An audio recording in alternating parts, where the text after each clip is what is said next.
Hello అండి. అందరికీ నమస్కారం. నేను మీ సరోజినినండి.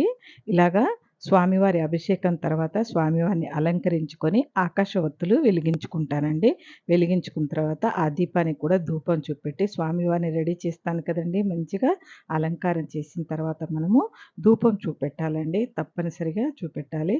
ఇలా పసుపు, ఎరుపు, గులాబీ పూలుంటే పెట్టి స్వామివారికి మా వారు తులసి దళం తెచ్చి దాచుకున్నా అండి. 3 రోజుల నుండి పెట్టుకుంటున్నా అండి అది. కొద్ది కొద్దిగా ఫ్రిడ్జ్‌లో పెట్టుకుంటున్నానండి. నాకు తులసి కరువండి. అది దగ్గరలో లేదు. నేనింకా తొట్లు కూడా పెట్టుకునే అవకాశం లేదండి పైన. అందుకనే ఒక్కటే తొట్టి అది కూడా ఎలాగో అలాగా పెట్టుకొనిచ్చారండి. మాకెక్కువ అవైలబుల్ లేదు అవి పెట్టుకోవడానికి. నడక నడుస్తారండి అక్కడి నుంచి. తొట్లు పెట్టుకోకూడదు. అందుకనే నాకు తులసి మా వాళ్ళ ఇంటికాడికి ఎప్పుడన్నా ఎళ్ళినప్పుడు మా ఇంటికాడ నుంచి తెచ్చుకుంటాను. లేదా మా వారు పూల మార్కెట్‌కెళ్ళినప్పుడు అక్కడ తెచ్చుకుంటారండి. అక్కడ కాకపోయినా ఎవరైనా ఇంటి దగ్గర ఉన్నవాళ్ళు ఎవరన్నా ఇస్తే అప్పుడు నాకు పండగే పండగండి. మందారాలు అవి వాటితో పాటు తీసుకొచ్చి ఇస్తారండి. పూజ చేసుకో అమ్మా అని చెప్పి.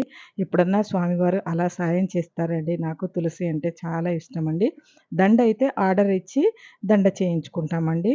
2, 3 రోజుల ముందు చెప్తే వాళ్ళు ఆర్డర్ చెప్తే చేసిస్తారండి. మాకు తులసి దండ అలా దొరుకుతుందండి.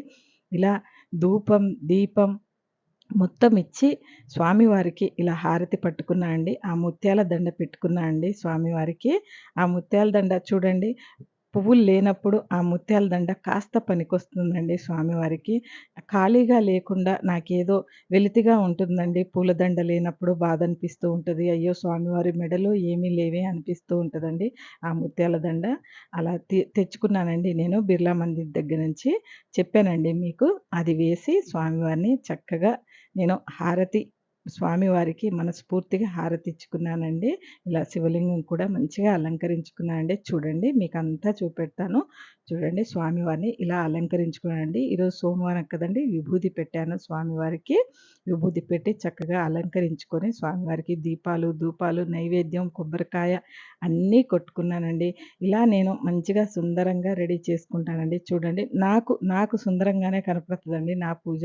మీకు కూడా నచ్చుతుందని అనుకుంటున్నానండి. వీడియో నచ్చితే లైక్ చేయండి, షేర్ చేయండి, కామెంట్ చేయండి.